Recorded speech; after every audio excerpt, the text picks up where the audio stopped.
Assalamualaikum warahmatullahi wabarakatuh. Berjumpa kembali pada video pembelajaran sejarah kelas 10 semester 1. Pada video kali ini kita akan membahas mengenai membuat penelitian sejarah sesi 2. Setelah kita membahas mengenai video pembelajaran sejarah yang membuat makalah pada sesi pertama, yaitu kita membuat judul dan mencari sumber. Nah, pada video pembelajaran atau tahap selanjutnya adalah kita akan mulai menyusun kerangka penulisan makalah.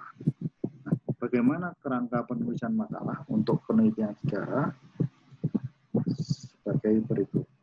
Sistematika penulisan makalah sejarah. Pertama, ada bab 1. Bab 1 ini adalah pendahuluan. Di dalam pendahuluan terdiri dari 4 subbab, yaitu latar belakang, rumusan masalah, tujuan, dan metode penelitian. Pada video pembelajaran kali ini, di sesi 2 ini, kita akan membahas mengenai bab 1. Jadi kita akan kupas tuntas tentang bab 1 dan bagaimana cara mengisi bab 1. Kemudian untuk selanjutnya adalah bab 2 yang berisi mengenai pembahasan. Subbab pertama itu membahas mengenai rumusan masalah yang kita rumuskan di dalam poin B di bab 1 pendahuluan. Subbab kedua dalam bab 2 pembahasan itu membahas mengenai jawaban dari rumusan masalah kedua di poin rumusan masalah bab 1 pendahuluan. Dan terakhir ada bab ketiga atau penutup. Ini berisi hanya satu subbab, yaitu simpulan. Karena di dalam sejarah tidak ada saran, yang ada hanya simpulan. Dan yang terakhir harus ada daftar pustaka. Bab 1 pendahuluan. Di dalam bab 1 kita akan membahas pertama adalah latar belakang. Latar belakang itu terdiri latar belakang itu ada 2 macam atau 2 bentuk. Yang pertama adalah latar belakang dari umum ke khusus. Yang kedua dari khusus ke umum. Jadi ada 2 tipe. Tergantung kalian nanti milih tipe yang mana. Umum ke khusus atau khusus ke umum. Nah, kita akan bahas umum ke khusus. Nah, apa saja isi dari latar belakang dengan tipe umum ke khusus ini?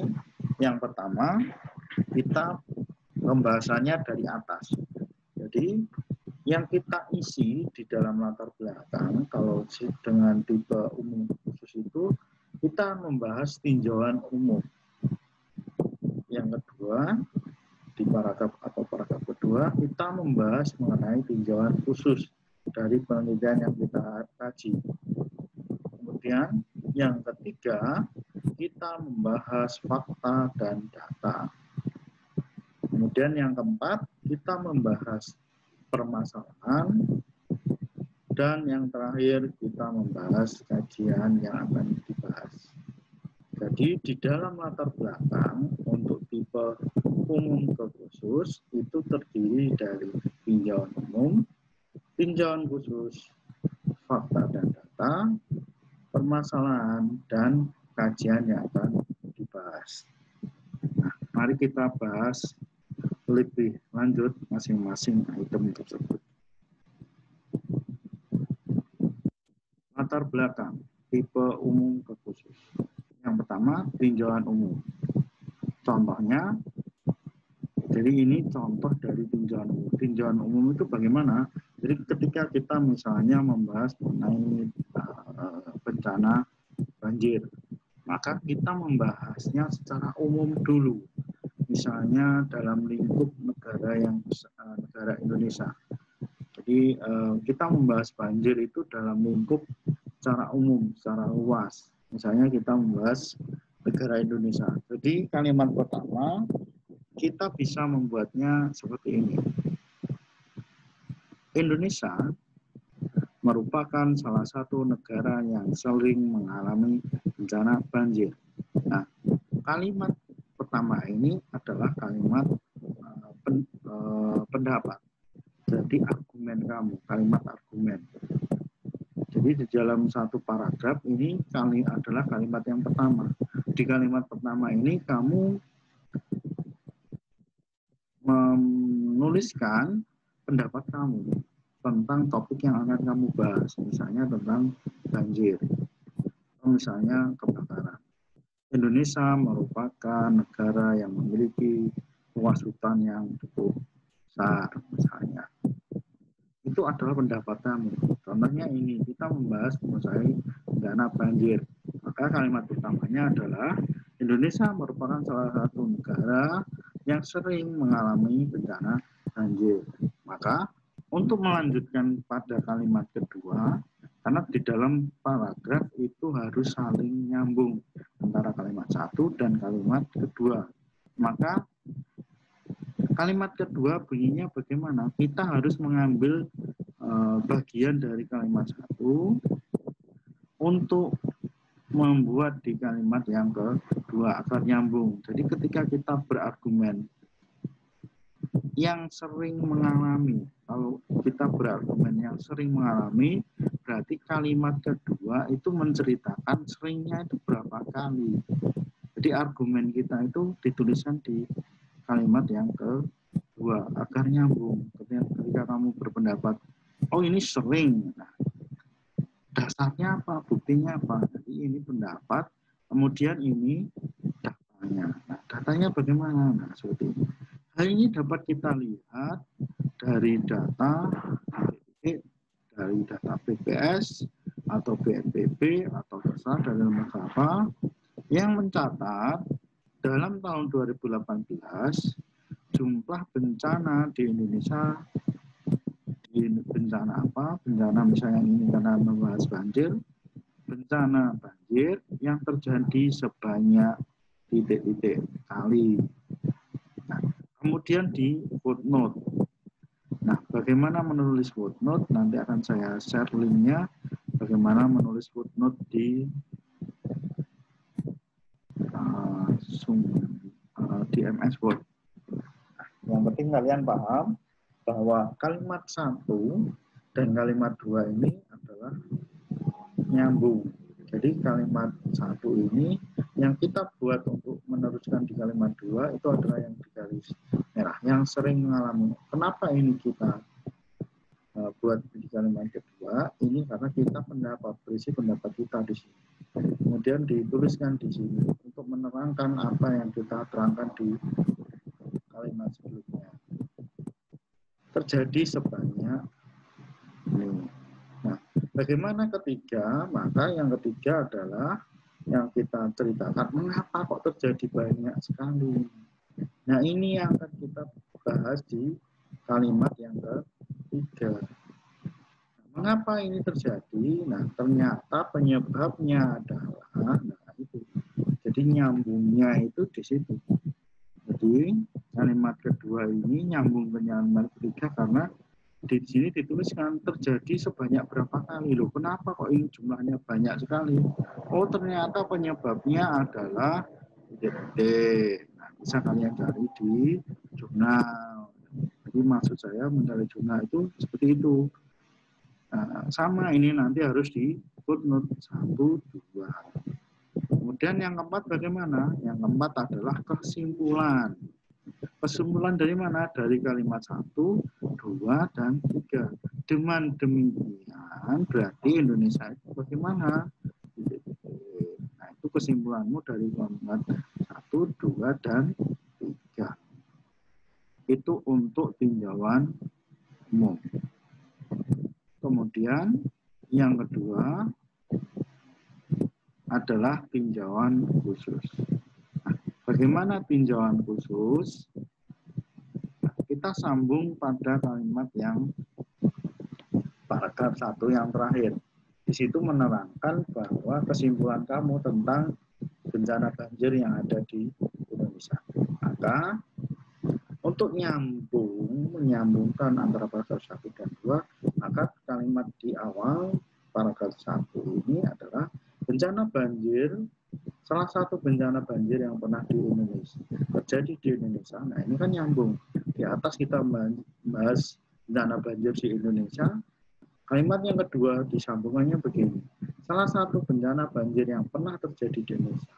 Nah, kita membahas bencana yang ada di Indonesia. Adalah peristiwa bencana banjir di Kabupaten Ponorogo. Nah, ini sudah masuk tinjauan khusus. Jadi ketika tadi kita di paragraf 1 membahas banjir di Indonesia secara luas, nah sekarang kita khusus membahas mengenai apa yang kita teliti. Misalnya kita teliti di Ponorogo, maka kita teliti banjir yang di Ponorogo. Nah, kalimat pokoknya yang mana? Atau yang nanti akan dijadikan kalimat kedua? Ya, tentu saja banjir di Kabupaten Ponorogo. Kalimatnya berisi seperti ini. Banjir tersebut, yang tersebut ini yang dimaksud yang mana? Di Ponorogo ini terjadi pada bulan apa? Di vote. Dari mana? Dari orang.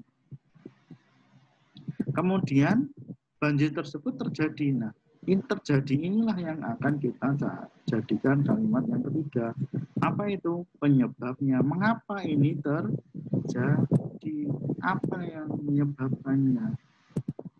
Apa yang menyebabkan banjir pada bulan ini terjadi? Oh, penyebabnya sementara diketahui akibat kemudian kalimat 4 yang ide pokoknya adalah membahas tentang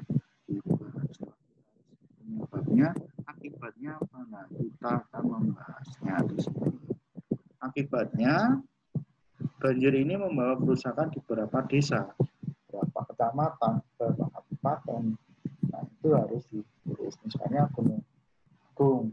Oh, ini menyebabkan kerusakan 4 kecamatan atau 1 kabupaten. Nah, itu harus dijelaskan. Kabupaten mana saja, kecamatan mana saja, desa mana saja. Dan kelima yang terakhir adalah kesimpulan. Peristiwa ini menarik untuk dikaji lebih mendalam karena kenapa? Apa yang menjadikan menarik? Dari kalimat 1, 2, 3, 4, apa yang membuat menarik? Oh, dampaknya besar. Oh, penyebabnya unik. Nah, itu yang harus ditulis di sini. Apa yang menyebabkan peristiwa ini menarik dikaji? Dari penyebabnya, dari dampaknya, atau dari mananya? Nah, itu ditulis di sini. Pada tahap selanjutnya, kita akan membahas fakta dan data. Fakta dan data, kita akan menulis pada kalimat untuk menyambungkan antara paragraf 2 dan 3. Ketika tadi kita membahas paragraf 2 itu membahas tentang bencana banjir yang ada di Ponorogo, maka di fakta dan data ini kita akan membandingkan antara peristiwa di Ponorogo dengan di daerah lain. Maka untuk menyambungkannya seperti ini. Peristiwa bencana banjir seperti yang ada di Ponorogo juga pernah terjadi di daerah titik-titik. Nah, kamu cari pembanding yang mirip. Misalnya Ponorogo ini banjir di pedesaan. Maka kamu harus nyari contohnya banjir di pedesaan. Jangan kamu cari banjir di Jakarta atau di Surabaya. Pasti akan berbeda. Itu kan banjir kota. Pasti penyebabnya beda. Nah, jangan. Sama-sama banjir. Misalnya di Mahi, misalnya di Gresik. Nah, itu kan sama-sama kotanya. Nah, di daerah tidak karena perkotaan, karena kata pemukiman. Jadi cari daerah yang sebanding. Kemudian kalimat kedua, adalah, nah kita akan membandingkan dua bencana ini. Jadi untuk menyambungkan kalimat satu ini, karena kita di satu ini menjelaskan beda loh antara bencana di Ponorogo dan daerah lain. Nah, bedanya apa? Nah, kita akan membahas di dalam kalimat nomor 2. Ternyata terjadi perbedaan dari penyebab maupun dampak bencana. Maka kalimat ketiga bagaimana? Apa yang kita bahas? Ya tentu saja penyebabnya. Di kedua tempat itu penyebabnya apa? Oh, di sini Ponorogo karena A. Oh, di tempat kota B ini disebabkan oleh C. Nah, ini berbeda. Kemudian yang keempat, apa yang dibahas yaitu dampaknya. Dari nomor 2 ini akan membahas penyebab dan dampak. Jadi untuk menyambungkannya ya nomor 3, apa yang ketika terjadi banjir apa yang disebabkan atau dampaknya apa. Di Ponorogo dampaknya ini berapa luas wilayah yang terdampak, misalnya 4 kota, sedangkan di kota B itu 3 desa, berarti besar mana potensi bencananya? Oh ternyata Ponorogo itu potensi bencana cukup besar. Nah kesimpulannya kita baru membahas kesimpulan.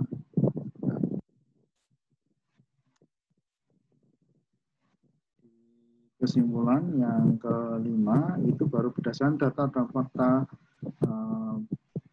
ini dapat disimpulkan bahwa bencana di kota ini penting untuk diteliti karena memiliki bencana atau memiliki penyebab dan dampak yang berbeda dengan bencana yang sama di daerah lain. Itu kesimpulan terakhirnya. Kemudian yang keempat adalah permasalahan. Nah, di dalam paragraf permasalahan ini apa yang kita bahas? Yang pertama, kita membahas masalah yang muncul tadi. Di atas kan di fakta dan data, tadi kan kita membandingkan. Nah, ternyata muncullah masalah.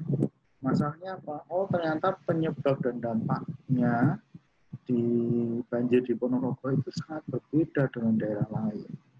Nah, apa masalah yang muncul di situ? Nah, maka kita akan membahas di kalimat pertama, masalah yang muncul dalam bencana banjir, misalnya tadi kan judulnya banjir, di Ponorogo ini adalah memiliki perbedaan dengan bencana banjir di daerah lain.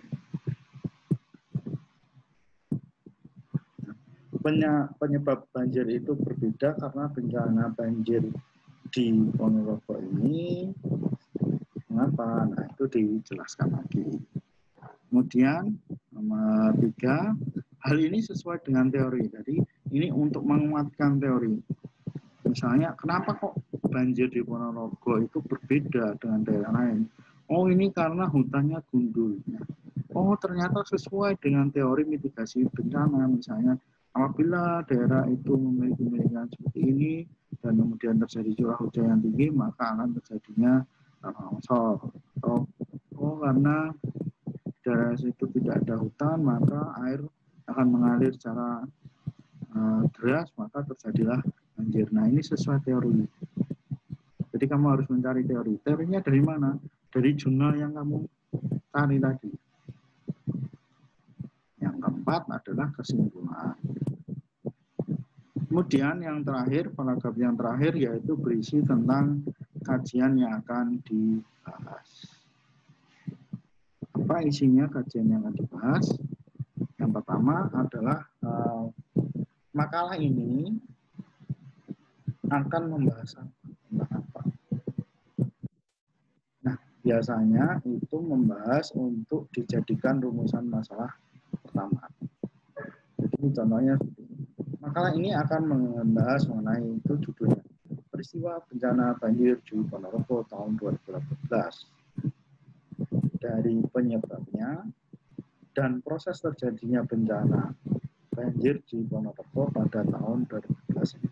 Nah, itu akan masuk pada rumusan masalah pertama. Kemudian kalimat kedua, kita akan membahas apa saja. Selain penyebab dan proses, kita juga membahas mengenai dampak. Nah, dampak itu ditulis di dalam rumusan masalah yang kedua. Selain itu, akan membahas mengenai titik-titik. Nah, ini akan menjadi rumusan masalah yang kedua. Yang ketiga adalah alasan kamu melakukan penelitian ini. Nah, sedangkan alasan dilakukan kajian mengenai bencana banjir ini adalah titik-titik. Kemudian yang keempat, harapan kamu ketika mau meneliti ini, harapannya untuk apa? Nah, ini harus sesuai dengan rumusan masalah 1 dan rumusan masalah yang kedua. Nah, demikianlah isi dari latar belakang. Jadi ada 5 item tadi, tinjauan umum, tinjauan khusus, fakta dan data, permasalahan, dan yang terakhir adalah kajian yang akan jadi ada minimal harus ada 5 paragraf. Yang isinya bagaimana ini sesuai sama per ini. Hingga kamu menggantikan, mengisi, melengkapi seperti itu. Nah, selanjutnya di dalam latar belakang ada tipe yang kedua. Tipe yang kedua adalah tipe khusus ke umum. Khusus ke umum berarti kita membahasnya dari lincip ke yang hebat. Contohnya bagaimana? Kita akan membahas topik yang akan dibahas dulu. Jadi kalau di umum khusus tadi itu dibahas yang terakhir, sekarang kita tahu yang di depan. Nah, kita akan membahas apa dulu? Nah, itu ditulis di awal. Kemudian apa yang jadi masalah dari topik yang akan kita bahas ini? Ditulis di situ. Kemudian apa fakta dan data dari permasalahan di atas? Nah, kemudian dan terakhir adalah menceritakan tentang tinjauan kekhususan topik yang akan diambil. Nah, contohnya bagaimana? Nah, contohnya seperti ini latar belakang tipe khusus ke umum. Saya ambil dari penelitian tentang runtuhnya Majapahit. Nah, jadi topik yang akan dibahas itu membahas apa? Misalnya keruntuhan Majapahit. Ini akan membahas tentang keruntuhan Majapahit, terjadi simpang siur dan kontroversi. Apa yang jadi masalah dalam penelitian ini? Oh, ternyata peristiwa tentang runtuhnya Majapahit itu terdapat beberapa pandangan. Ada pandangan A, pandangan B, pandangan C tentang peristiwa keruntuhan Majapahit. Itu masalah. Kemudian bagaimana faktanya? Fakta dan data tentang topik ini, tentang keruntuhan Majapahit ini. Oh, dari penelitiannya Slamet Mulyana seperti ini, dari penelitian ini seperti ini. Kemudian tinjauan kekhususan yang diambil. Jadi tinjauan khusus yang kita ambil, apa yang akan kita bahas secara khusus di dalam topik ini. Ini adalah latar belakang tipe khusus ke umum. Nah, agar lebih mudah, ya kita pelajari yang umum khusus saja, yang biasanya banyak dipakai. Kalau khusus ke umum itu memang agak sulit, itu biasanya untuk dipakai untuk tingkat lomba. Kemudian yang B dalam bab 1 pendahuluan, subbab yang B adalah rumusan masalah. Nah, apa saja dan bagaimana cara membuat rumusan masalah? Sebelum kita membahas rumusan masalah atau membuat rumusan masalah, kita harus tahu dulu jenis dari rumusan masalah. Jadi ada beberapa tipe tentang rumusan masalah. Kalau tadi ada tipe latar belakang, sekarang ada tipe rumusan masalah. Yang pertama ada tipe deskriptif, rumusan masalah deskriptif, rumusan masalah komparatif, kemudian rumusan masalah asosiatif. Nah, bagaimana contohnya dari beberapa tipe rumusan masalah ini? Contohnya ini adalah rumusan masalah deskriptif. Contohnya seperti ini. Mengapa peristiwa tanah longsor di Ponorogo pada tahun 2018 dapat terjadi? Tentu saja itu nanti akan digambarkan. Oh, ternyata dari awal seperti ini, kemudian mulai muncullah gejala ini. Jadi bersifat menggambarkan atau secara deskriptif. Biasanya digunakan untuk penelitian sosial, khususnya penelitian sejarah. Jadi nanti kita menggunakan rumusan masalah mana? Deskriptif. Kemudian, bagaimana kronologi terjadinya peristiwa bencana tanah longsor di Ponorogo pada tahun 2018? Nah, ini salah satu yang kita pakai nanti di dalam menentukan rumusan masalah kita. Kemudian tipe yang kedua adalah komparatif atau perbandingan. Rumusan masalah contohnya seperti ini. Adakah perbedaan antara bencana tanah longsor di Ponorogo pada tahun 2018 dengan bencana tanah longsor di Cimahi pada tahun 2015? Jadi membandingkan antara dua bencana.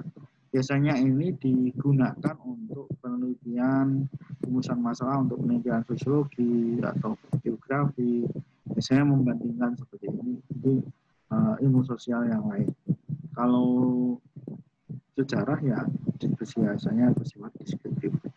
Kemudian bagaimana perbandingan dampak dari kedua peristiwa tersebut antara Cimahi atau Ponorogo? Bagaimana perbandingan dampaknya? Itu komparatif, membandingkan. Nah, ini bukan penelitian sejarah, itu biasanya sosiologi atau geografi atau ekonomi. Kemudian yang terakhir ada asosiatif atau menghubungkan.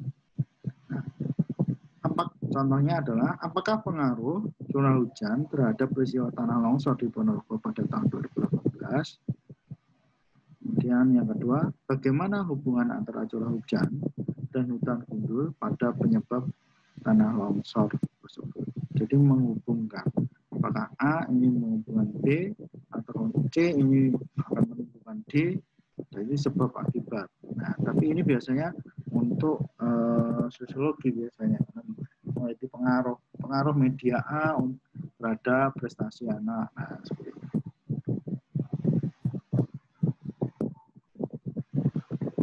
Nah, ciri rumusan masalah dalam penelitian sejarah yang pertama, jenis rumusan masalah adalah deskriptif. Jadi tipe rumusan masalah tadi yang dipakai adalah deskriptif.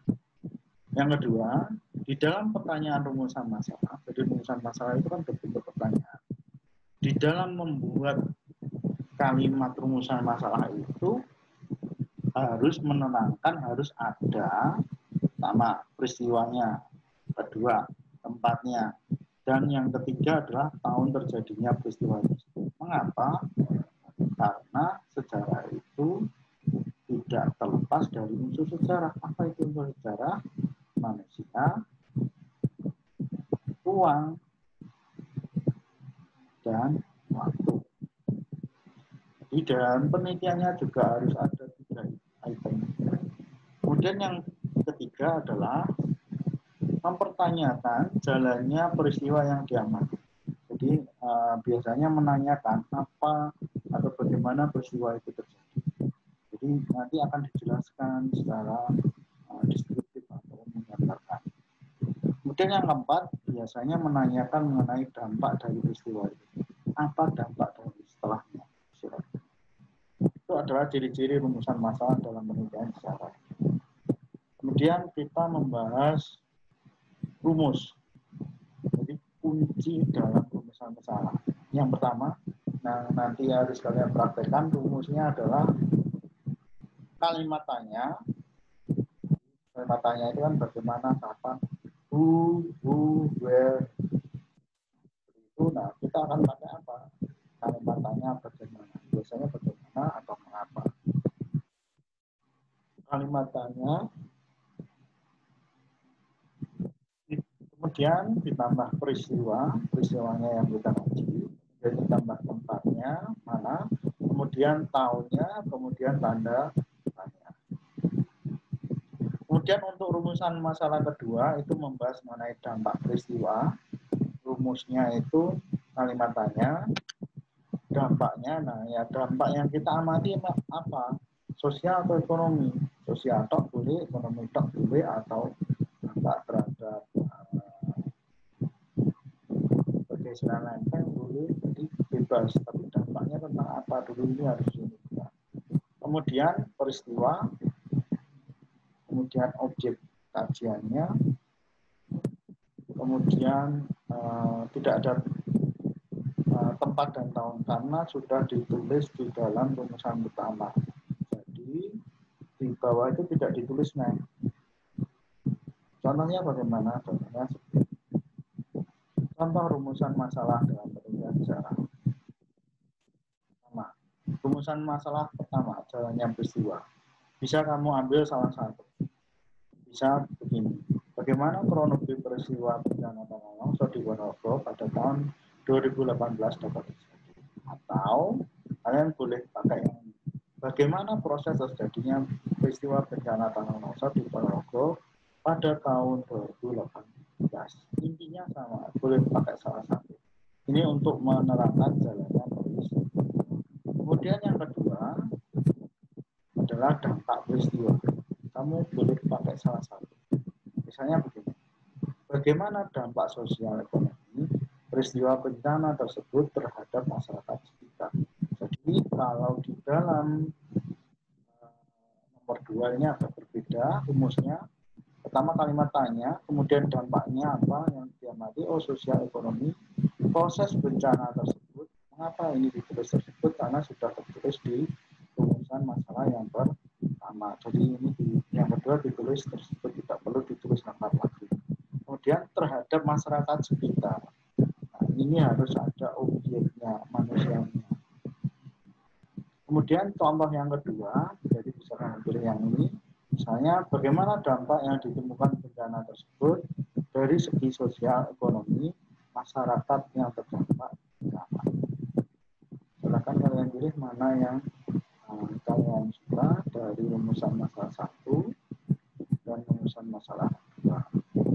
Tapi untuk rumusan masalah 1 harus ada 1, rumusan masalah 2 harus ada 2. Kemudian tujuan penelitian. Nah, di dalam setiap penelitian pasti dan harus ada tujuan. Nah, bagaimana cara membuat tujuan penelitian? Tujuan penelitian itu dibuat dengan rambu-rambu seperti ini. Bagian ini mengungkapkan tujuan yang ingin dicapai melalui proses penelitian. Tujuan penelitian harus tegas dan jelas. Tujuan penelitian harus mengindikasikan ke arah mana atau data informasi apa yang harus dicapai melalui penelitian itu. Jadi arahan kita itu mau ngapain sih penelitian itu, tujuannya untuk apa capaian yang harus kita capai. Oh kalau berhasil pada step ini berarti penelitian kita berhasil. Itu tujuan atau target biasanya. Kemudian tujuan penelitian ini mengacu pada rumusan masalah. Jadi harus mengacu pada rumusan masalah. Tujuan penelitian ini menggambarkan isi dari penelitian yang hendak akan dicapai. Contohnya tujuan seperti ini, rumus. Di dalam tujuan penelitian sejarah itu ada 2 tipe tujuan. Yang pertama adalah tujuan umum, yang kedua adalah tujuan khusus. Tujuan umum itu apa? Tujuan umum adalah tujuan penelitian secara keseluruhan yang ingin dicapai melalui penelitian. Jadi apa yang ingin kalian capai secara umum atau secara keseluruhan. Itu tujuan umum. Sedangkan tujuan khusus adalah penjabaran atau tahapan tujuan umum sifatnya lebih operasional dan lebih spesifik. Bila semua tujuan sudah dicapai, maka tujuan umum penelitian juga terpenuhi. Bagaimana contohnya? Kita langsung masuk ke rumus tujuannya dulu. Rumus tujuan dalam penelitian itu seperti ini. Untuk tujuan umum rumusnya adalah untuk mengetahui, harus ada kalimat ini, untuk mengetahui rumusan masalah ke-1 ditambah rumusan masalah ke-2. Kalau tadi tentang proses, yang kedua adalah tentang data. Berarti untuk mengetahui apa proses dan data. Itu secara umum, secara lengkap. Itu tujuan umum. Nah, tujuan khusus, bagaimana? Tujuan khusus itu dipelajari, dipisah, tidak digabung seperti tujuan umum. Jadi tujuan khusus apa? Untuk mengetahui rumusan masalah 1. Yang kedua, untuk mengetahui rumusan masalah kedua. Contohnya, dalam penulisan seperti ini. Kalau tadi kan dalam rumus. Nah, seperti ini. tujuan umum untuk mengetahui rumusan pertama tadi serta rumusan masalah kedua. Kemudian tujuan khusus yang pertama untuk mengetahui itu kalimatnya rumusan masalah 1. Kemudian untuk yang kedua, tujuan khususnya adalah untuk mengetahui itu sesuai dengan rumusan masalah yang kedua. Terakhir, subbab terakhir pada bab 1 ini adalah metode penelitian. Di dalam metode penelitian, ketentuan dalam metode penelitian itu yang pertama adalah menggunakan metode penelitian sejarah, yakni heuristik, kritik, interpretasi, dan historiografi. Yang kedua, menggambarkan proses atau deskripsi dari masing-masing langkah penelitian. Jadi nanti ini diceritakan prosesnya, kemudian deskripsinya, kritik itu apa, deskripsinya interpretasi itu apa, deskriptifnya historiografi itu apa. Itu nanti diceritakan. Kemudian diawali dari proses penelusuran sumber, kemudian pengkritikan sumber, kemudian pengertian interpretasi, yaitu penafsiran, dan terakhir ada pengertian historiografi. Urutan metode ini harus urut dan digambarkan dengan jelas. Contoh seperti ini. Kalimat pertama, metode yang digunakan dalam penulisan makalah ini adalah metode sejarah yang dilakukan dengan 4 tahap. Tadi kalimat pertama itu menjelaskan tahap pertama. Tahap pertama adalah tahap heuristik atau mengumpulkan sumber dari berbagai sumber literatur, hasil penelitian, jurnal, buku materi yang mendukung yang diperoleh dalam perpustakaan. Perpustakaan mana? Misalnya, perpustakaan sekolah. Kalau tidak ada perpustakaan sekolah, kamu mencarinya online, berarti secara online. Kemudian koran online, nah itu ditulis di sini. Kemudian kalimat yang ketiga, selanjutnya dilakukan kritik terhadap sumber yang diperoleh. Tahap selanjutnya adalah dilakukan interpretasi dari sumber dan data yang telah ditemukan. Dan kalimat yang terakhir adalah, kemudian tahap terakhir adalah dilakukan historiografi, yaitu tahapan untuk menganalisis sintesa yang diperoleh melalui proses penyusunan menurut urutan secara kronologis. Itu adalah contoh dari penulisan metode penelitian. Demikian video pembelajaran. Sampai jumpa di video pembelajaran. Assalamualaikum warahmatullahi wabarakatuh.